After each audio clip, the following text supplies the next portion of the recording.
Hey there, I am Barb Higgins, and this is 1,000 Tiny Steps. In this podcast, I share my stories of love, loss, triumph, and tragedy as I continue to retrace my steps and ponder what led to the death of my daughter Molly.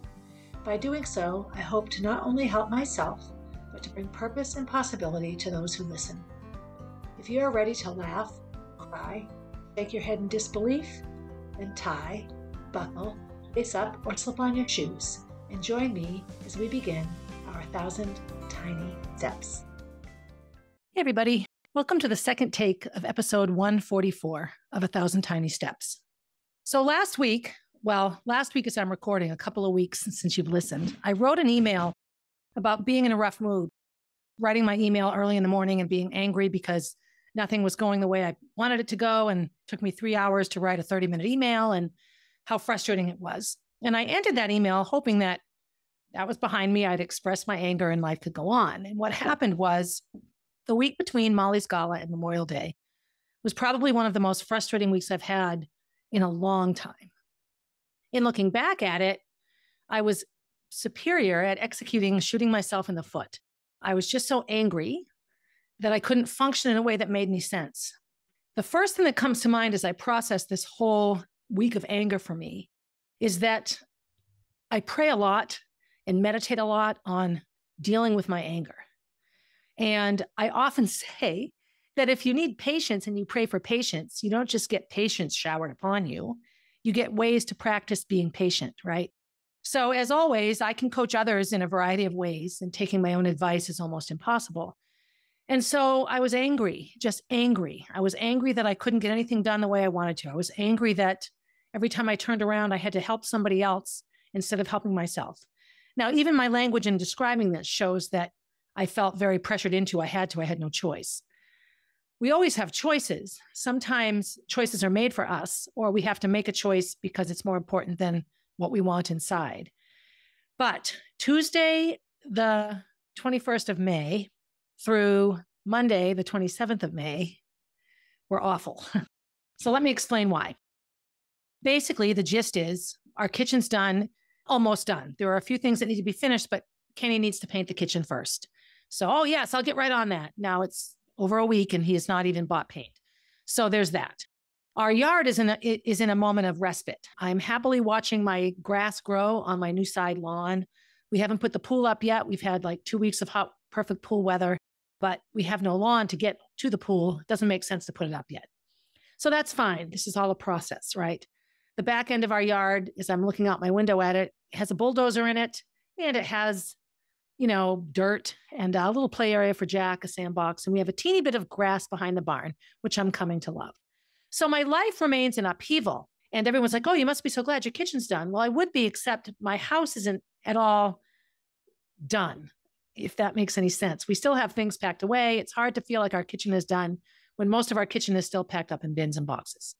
Flashback to Tuesday, the 21st, when I'm so cranky about my email, which is like 2 emails away now. I go downstairs and I realize that the day is not going to go at all like I want it to go. What I want is to record a podcast. What I want is to write a blog. What I want is to do all these things, but I can't function. The house is such utter chaos and mess that I kind of lose it. And so I just clean the porch, the whole entire porch. I just start piece by piece, furniture by furniture. So Kenny's like, oh, great. You're doing this. Okay, well, you could be doing it. Like, he could have emptied the porch. He doesn't have a blog to write or a podcast episode to record. So I just let the anger fester. I could have just said, you do it. But it was like, you know what? Fuck it. I'll do it. So that's me really reverting back to my sort of typical frenetic / freeze mentality, where my body gets frenetic and I'm running around doing 50 million things. But inside here, emotionally in my head and my heart, I'm frozen. I'm lying perfectly still, waiting for it to end. That's where I was. Sometimes when I'm deep into this, there's nothing I can do about it. There just isn't. I have to let it flow through, which always brings me back to anger and how, as a little girl growing up in the late 60s, the 70s, and the early 80s, even though women's equality was coming, little girls were supposed to be quiet, seen and not heard. Most children, but boys got away with it more than girls. And it brings me back to feeling like I have all these emotions inside that I'm not allowed to talk about, and that I actually get in trouble for talking about. Tuesday, Wednesday, Thursday, and Friday, all 4 days, all I did day to day was take care of the house because I couldn't stand it anymore. So our porch is wonderful. I swept it. I threw away a ton of stuff. I put some stuff in the garage. I gave some things away. There are still some bins piled up in the corner, which I'll get to. But right now, there's no place to put the stuff in the bins. I emptied our kitchen, diner, living room. I got the water cooler out. I got the butcher block out. I took everything that was related to the kitchen out of that room and put it in the actual kitchen. So every bit of counter space is covered with things that need to either be thrown away, given away, or found a home. They remain there. The message to me here is that clearly it's my job to do all this. Okay, this is where God or the universe or whatever is giving me the chance to practice patience and to practice dealing with anger because it pisses me off, right? And there are times when Kenny will, thinking he's complimenting me, will say, but you're so good at it, or you always know what to do. Okay, well, fine, but that's not an excuse for you to do nothing.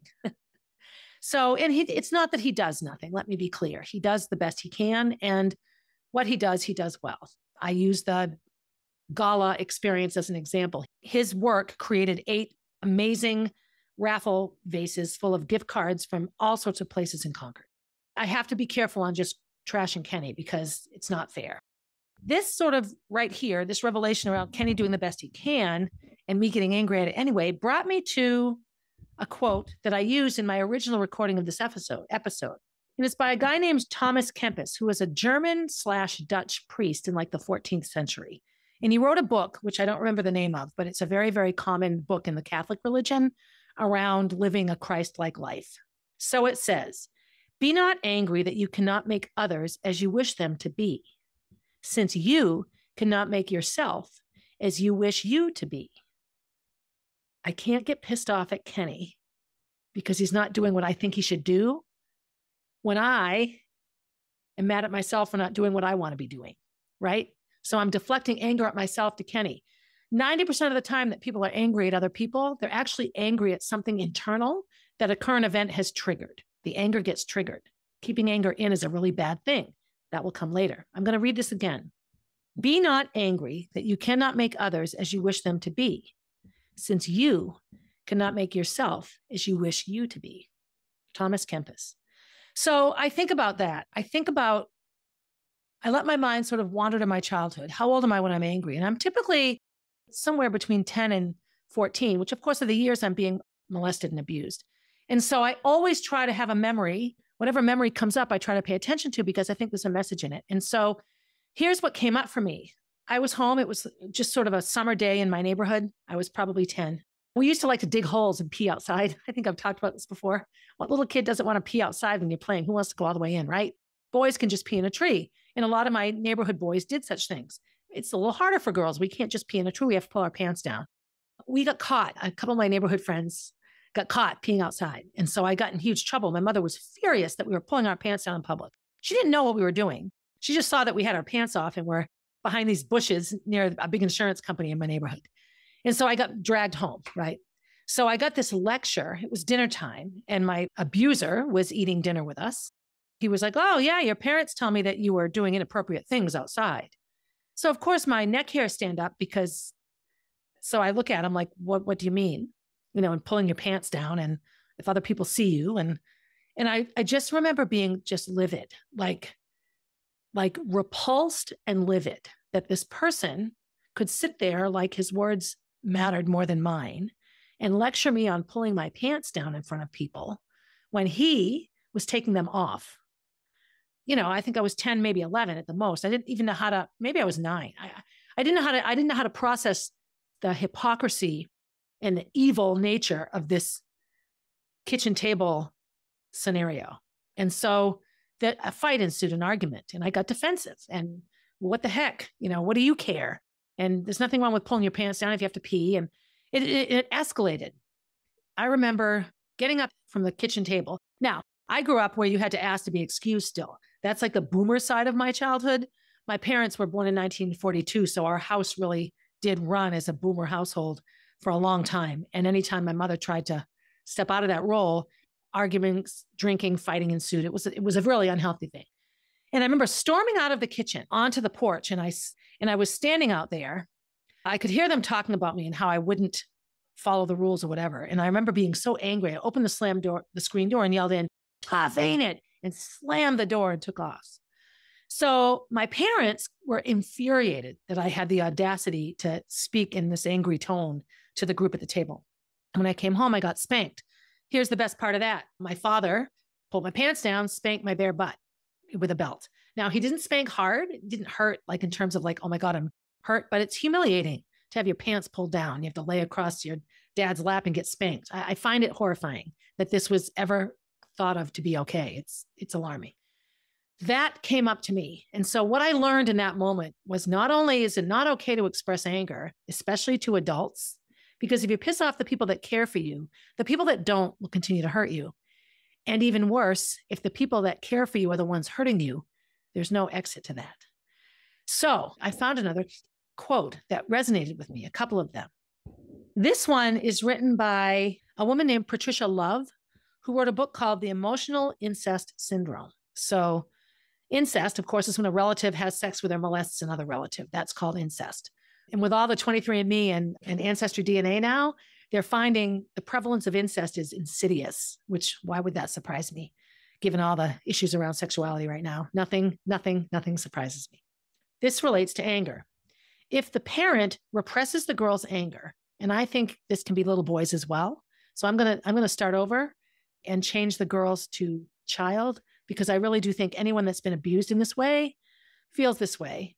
Although I do know the role of girls and women in society is to be quiet, to be acquiescent, to accept things even when you're uncomfortable. So you know what? I'm glad that you're all involved in this process right now. I'm going to leave it girls for right now. If the parent represses the girl's anger, not just once, but over and over again, a deeper injury occurs. The girl will eventually dismantle her anger response. Ultimately, it's safer for her to cut off a part of her being than to battle the person on whom her life depends.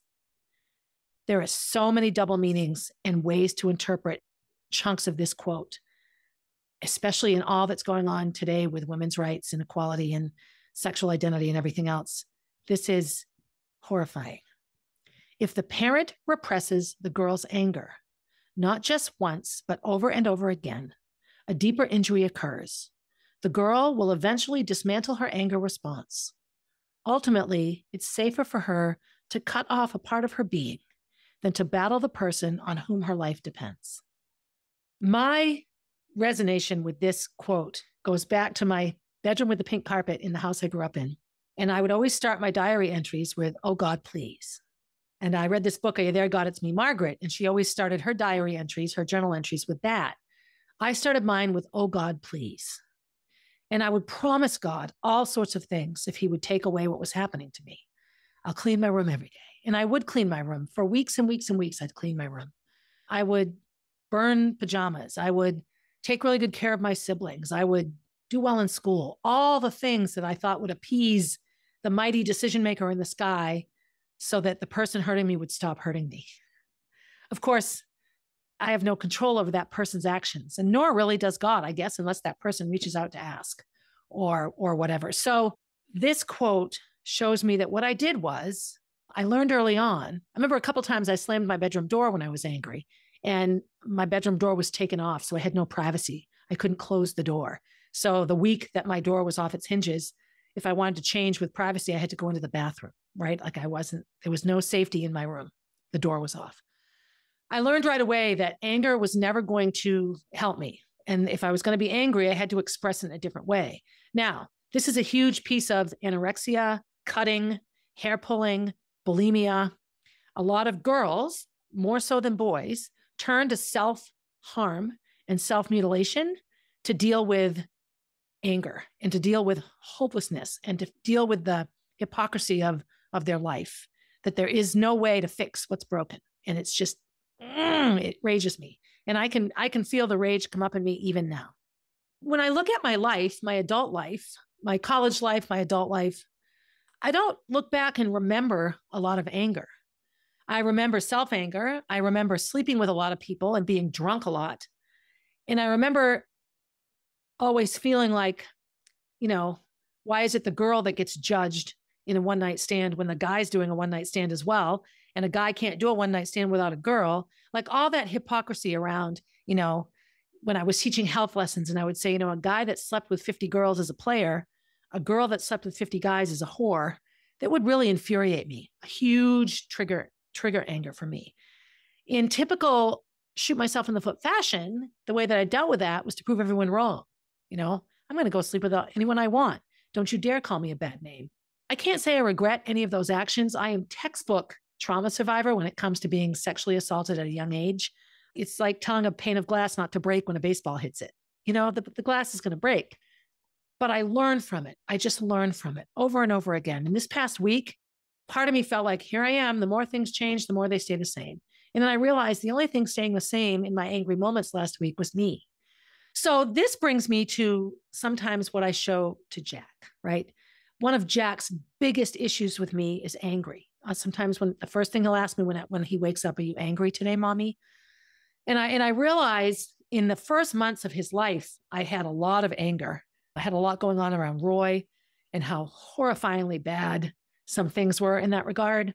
That was when I had that restraining order hearing and he and Amy ganged up. I was in such a rage about that and really angry at myself for believing anything either of those two people said to me. Huge, huge, huge amount of rage. Lots of spiritual mentoring around that episode.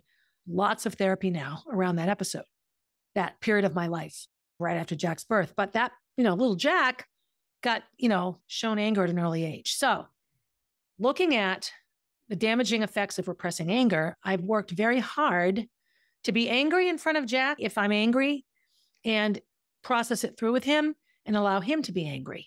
So here's what's interesting. And I noticed this. When I'm mad, I throw things. I chucked my computer once and broke it. Well, I chucked my cell phone at the computer and broke the computer. I throw things. The other day, I was cleaning up his toy. I stepped on a Lego or something, and I got so infuriated that nobody picks up at me. I chucked every toy of his into the toy box, but I threw them in an angry fashion. And he watched me, and he goes, "You're very angry at my toys, mommy." So he's right. I was taking my anger out on his toys. I should have chucked them at Kenny or Gracie because they could pick up the toys, right? Or I guess just could have gone outside and, I don't know, chucked a snowball at a tree, so to speak. So I processed this with Jack. I talked about it. So a few hours later, Gracie and I and Jack, maybe a couple of days later, it was yesterday, we're watching TV and Jack is playing with his toys on the table in front of the TV and he hits the TV sometimes. I don't ever say anything. It's not going to break the TV. Gracie couldn't let it go and she really infuriated Jack. And I said, "Gracie, stop. He's fine." But it's too late. Once Jack is angry, he's angry. So he started throwing things. So Gracie's initial response was to tell him not to be mad and to stop throwing things. And I said, "No, Gracie, he's angry. He gets to express his anger. So Jack, are you angry? It's okay to be angry. Just be careful that you don't hit somebody or break your toys when you throw them." And so he did. He just would pick them up and throw them gently, pick them up and throw them gently. He chucked a stuffed animal, which was lighter, and it hit me in the leg. And he was immediately in a panic. And I said, "Please don't hit me. It's not okay to hit people when you're angry." And we got through the throwing thing.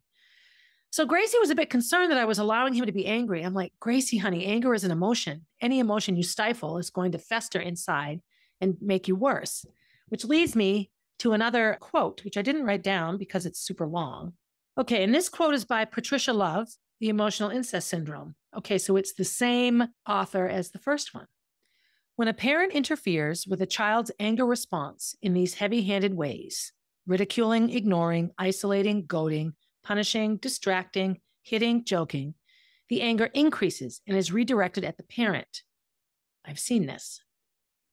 Now the parent is the one who's violating the child's sense of well-being by interfering with a natural and necessary outlet of emotion. Most parents stifle this secondary outburst of anger too, only this time with more force. Instead of allowing the anger to flow through the child's system the first time it's expressed, the parent unwittingly fans the anger, then dams it up. The anger becomes trapped in the little girl's stomach, muscles, and jaw and becomes an enduring wound. Yesterday, when I went to Boston, I told Jack early in the middle of the night, we woke up both, that I would not be there when he woke up and that I was with Pam running a race and it was okay to cry, but he could snuggle with Daddy. Daddy might come in. It would be okay. Jack is 3. When he woke up and I wasn't there, he was heartbroken and he was angry. And he got up behind the blinds, leaning against the window, pounding on the window, "Mommy, come back." The windows are open. So the neighbors heard, and I got a text message as I'm waiting in line at the porta potty. "Is everything okay?" So I called Kenny, and Kenny said, "No, Jack's at the window right now screaming for you to come home. I'm sure the whole neighborhood is hearing him." And I said, "Okay, you just letting him scream it out?" And Kenny said, "Yep, he doesn't want me in there. He told me to go away and leave him alone. So I'm standing in the playroom, peeking around to make sure he's safe and just make sure that he's okay. I'm right here." A little while later, Kenny texted back and said that Jack had calmed down and he was in his bed now, playing on his tablet, but he still wanted to be alone. And so Kenny respected it, went back into his room, drank his coffee and waited. And eventually Jack came around. The greatest piece of this is my parents would have punished me for yelling and screaming at the window. I would have been spanked likely, and I would have been punished, pretty severely punished. That was just the nature of it because it would have been embarrassing to the family for me to be acting this way. Kenny understood that making him shut up was not going to happen. He was in a place where he just had to cry it out. And when I asked afterwards what happened with Jack after that, he just said, "We talked about it, that Mommy thought she told you. Mommy did. I'm just angry. I don't like when Mommy's not here." You know, he's 3 and he's going through that phase where he just wants me around. When I came home, and let me tell you, I got home at about noon, and Jack was probably in my lap more than he wasn't for the remainder of the day. And, you know, we co-sleep. So he was not more than 6 inches from me for, you know, the remainder of the day and all night long. This morning he woke up fine. He was fine. He was comfortable. He was secure. "Mom, I'm off to school. Have a great day." Had he been told not to express that anger, if that had been squelched, the feelings don't go away. They stay inside and they fester. This has been an ongoing learning process for me as a mother at this age. When I think back to Molly and Gracie, there were times when I really, really tried to get them to stop yelling, stop crying. Molly had a lot of what seemed like unresolved anger. And I think it's because in her mind, she understood more than she could cope with. And her way at age 2, 3, 4, and 5 was to get angry. And she would get angry at me. She didn't get angry at Gracie. Oh, sometimes she did. When I think back to raising Molly, if I knew then what I know now, I would have handled that much differently. Here's what stands out here for me. When a parent interferes with a child's anger response in these heavy-handed ways, ridiculing, ignoring, isolating, goading, punishing, distracting, hitting, joking. So Kenny could have yelled at Jack. He could have teased him. He could have joked around. He didn't. The anger increases and is redirected at the parent. When Kenny tried to comfort Jack, Jack got angry at Kenny, so Kenny backed off. Now the parent is the one violating the child's sense of well-being by interfering with a natural and necessary outlet of emotion. Jack needed to express how he felt. He was afraid, he was angry, he was sad. I wasn't home. And Kenny let him do it. So for all I can complain about Kenny not picking up and stuff, when it comes to the important things, that process of emotion, Kenny is rock solid. He is right there. He just let him do it. And now I know if Gracie were home, her natural inclination would have been to try to fix it, swoop in. Now it's a sibling relationship. It's not a parent relationship. She has an early childhood degree, but now you're managing a room full of other people's kids. There has to be a bit more structure and control. She gets upset with Jack over things that I don't. And that's because I'm looking at what works best at home. And she's very, very accurately exercising what she's learned in how to be a good childcare provider. 2 very different realities for a child. It eased my mind a little bit. And I look at my own anger, and I know that a lot of my angry outbursts, I was angry for 5 days. I drank alcohol every night. Fuck it, I don't care. I didn't go to the gym some of those days. What the hell? What do I care? I'm never going to be. It was just easy for me to just give up. It doesn't matter, give up. And I realize that is an exact mirror of my childhood when I would have a few weeks and months go by where the abuse didn't occur, and then it would happen again. And I'd be like, fine, fuck it. What do I know?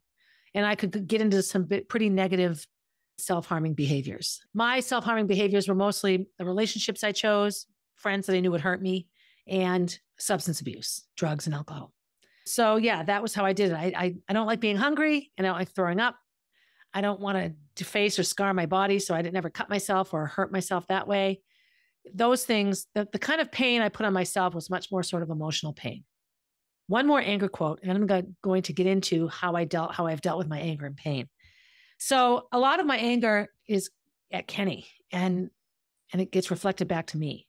And a lot of that is all that's unresolved around me ending my marriage years ago, helping Roy, really making Roy my primary relationship for several years, and the double standard around that, where if you were to interview Roy right now, he would claim that he was madly in love with me and I wouldn't leave my husband. And really, I left my marriage probably 2 months into my relationship with Roy. I didn't leave my kids. And there was this back and forth. Anytime I came close to actually thinking I'll leave, something would happen in Roy's life that would make it not feasible at that moment. How convenient. At any rate, there's a lot of unresolved decision-making, unresolved issues, unresolved things that come up in my processing of all of that. So here's one more anger quote, and then I'll get into how I've dealt with the anger. The source of pain in romantic relationships is the lack of awareness about men and women in their different intrinsic natures. So I noticed this in raising Jack, Molly and Gracie's anger versus Jack's anger. Boys and girls are different. I know that we're struggling as a culture right now over what aspects of gender should be celebrated and acknowledged as different and what others should be sort of disappeared. There are 2 or 3, massive sort of ways that society is analyzing gender right now versus sex. But when you look at the amount of hormones that go into male and female bodies that have only a little bit to do with reproduction and a lot to do with processing information and anger, you can see how these would be different. So boy-bodied people have a lot of testosterone. When men take anabolic steroids, or boys, they're adding to their testosterone levels that they already have. And there's a side effect called roid rage, which is really aggressive behavior that comes with increasing testosterone levels, right? It's not healthy. It's very, very unhealthy. Testosterone is one of the main hormones released along with epinephrine in anger. Women have minimal amounts of testosterone. It sort of balances estrogen. So for men and boys and boy-bodied people, anger is much more physical, abrupt, and potentially violent than women. Women express anger emotionally and mentally. And I used to do a lesson in health class around friendships and relationships, and I would use a group of boys and a group of girls. So you have a group of boys, and they're upset about something. They're arguing and fighting.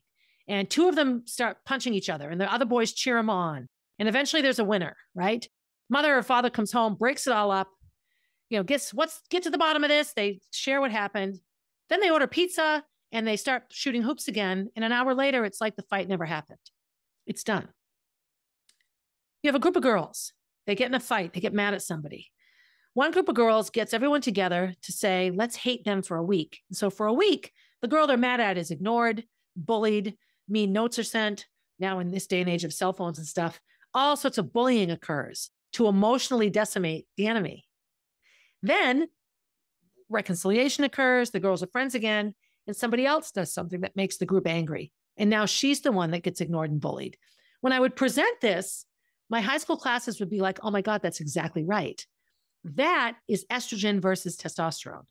So in looking at relationships, regardless if you're 2 men in a relationship, 2 women in a relationship, a man and a woman in a relationship, and then that's bodily speaking, and then adding in the gender with which you identify, so many variables are going to play into anger and how we process anger and how we cope with anger. And really the biggest thing to do, like right now, is to discuss it. When I look at Kenny and how he processes anger, when he's mad, and this is since I first met him, he gets me and he gets a little aggressive, and then he shuts down and refuses. Not only does he stop talking, but he stops doing anything that he's supposed to do. He just detaches. So, for example, he was angry once, so we didn't cook supper. So Molly and Gracie didn't have supper. Kenny, are you mad at them? Why would you not cook them supper? Take them out to McDonald's and I'll fend for myself. Like, his anger would become so pervasive that it was just all there.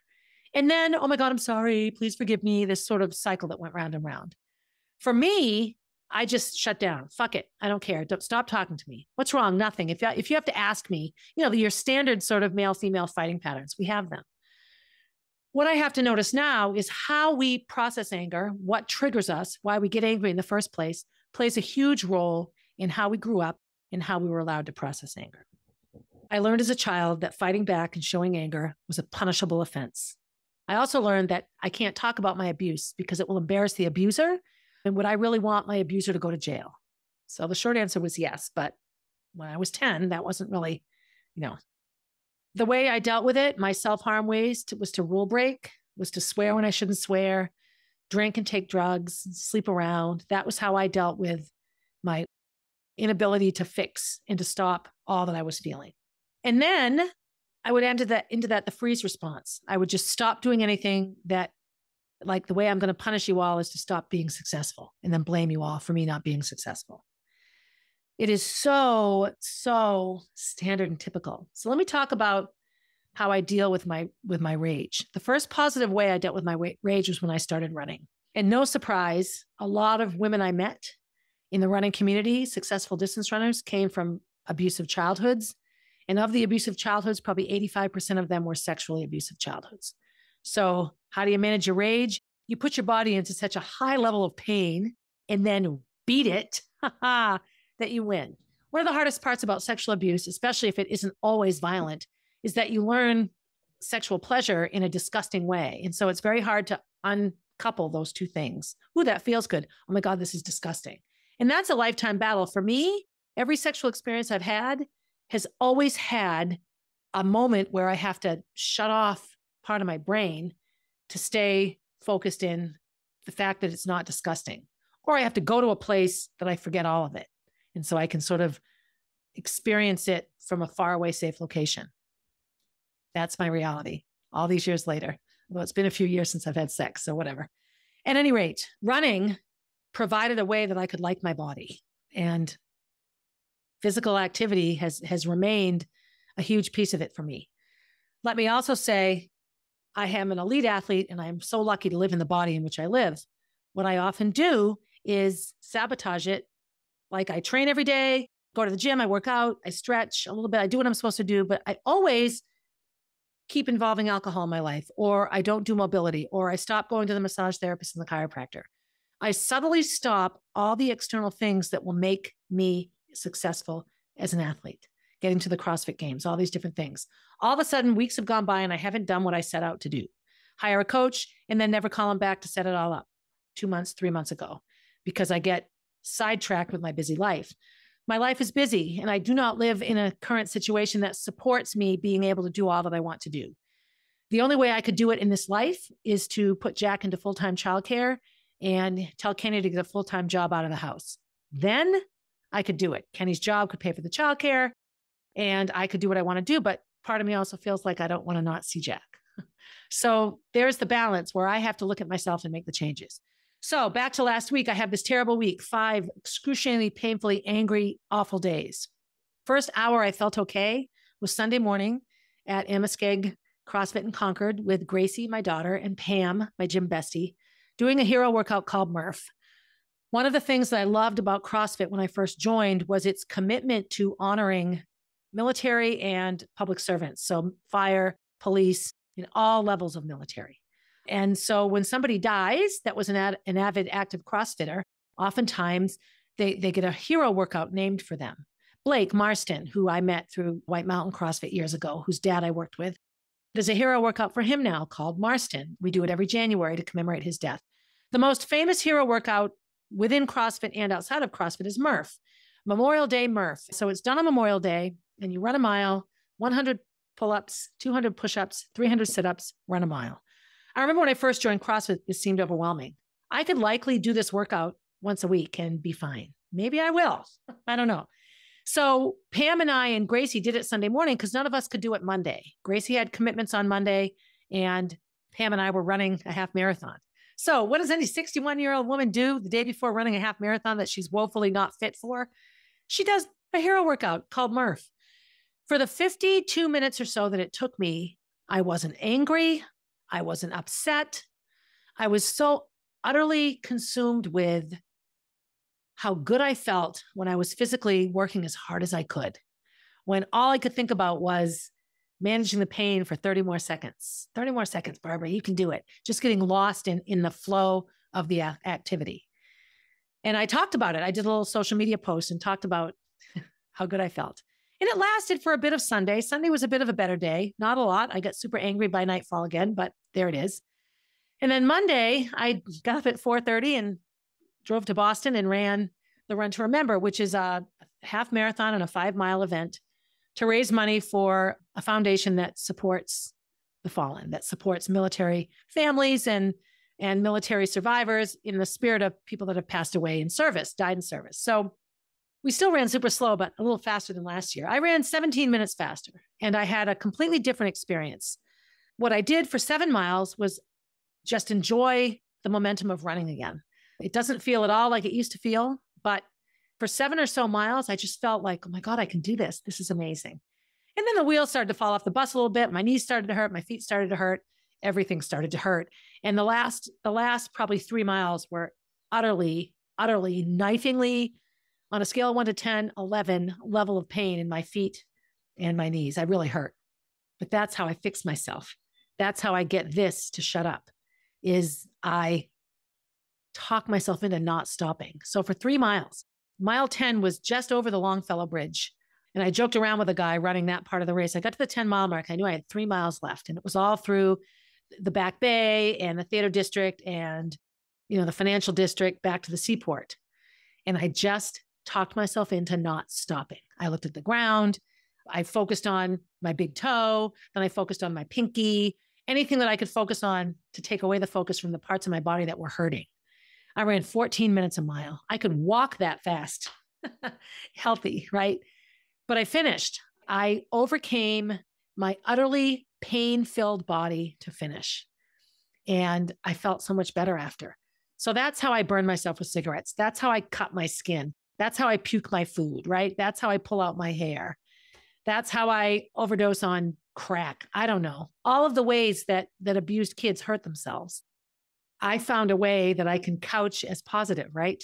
I'm running a race, a hero workout to honor those that have fallen. I might sound sarcastic about that, but it's eye-opening to me. It continues to be eye-opening to me. We are never too old to continue to learn from our behaviors and what we're doing. And I'm sitting here recording this, looking at myself, giving myself a therapy session, simply acknowledging, Barbara, you did what you always did last week. You filled your day with cleaning, which was fine. I have 2 really clean rooms and an almost organized kitchen to show for it. You were angry, you drank. So that's the negative side, right? I shot myself in the foot several times. At the end of that week, realizing I couldn't get the week back, I did a hero workout, Murph, and I ran a half marathon with Pam. Both of those things I did with Pam. And it really was eye-opening to me. So really all I can do is focus on myself. Now, I have a lot of blah, blah, blah around, ooh, don't be mad. I'm going to be mad. I'm going to be mad all I freaking want to be mad. Because if I'm not, it's just festering inside of me. It makes my mouth hurt, makes the scar in my head hurt, makes my knees hurt. Being angry doesn't do anyone any good. And it just brings me back to Jack and how sad I am that what he sees is a mother who he worries about being angry. Whenever I raise my voice or I get into like a passionate conversation, he'll scream, stop it, or calm down. There's a Taylor Swift song, you need to calm down. And he'll say that sometimes. So what am I doing? Am I exposing sweet Jack to anger? I am, but I'm also not punishing him for his own anger. I'm trying to be as honest and open about it as I can. I remind him all the time I'm not mad at him. Am I a perfect mother? Oh, hell no. But Jack does know that he's loved and safe. And in our conversation this morning, when we were snuggling, he came down to get me, come back upstairs, boop in a bed. So I had to climb back in bed with him and smooch him and sort of wake him up, which is the yummiest thing ever. Oh God, I'm so lucky, lucky, lucky. Anyway, I asked him, do you feel okay? Do you know mommy loves you? Yes, I know mommy loves me. And he had talked all about how he felt when I was gone, that he yelled in the window because he thought I might hear him. And I said, did that make daddy mad? No, daddy was okay. Daddy let me be. Like at age 3, he could process through his whole entire visceral reaction to my absence and his ability to deal with it. So what I hope is that when Jack is an adult, he doesn't feel that he has to shoot himself in the foot to deal with his anger, that he will grow up understanding that I'm going to express my anger. I need to throw shit. I'm going to go throw axes at a target someplace. I'm going to go to a firing range. I'm going to go on repeats up a mountain. I'm going to dig a hole, anything, something to release the anger that he's allowed to feel so that he's not, shooting himself in the foot, so to speak. Anyway, does that mean I'm not going to continue to be angry and have issues with it? Oh, no. I'm so broken. No, I'm bruised, not broken. That's the name of a song.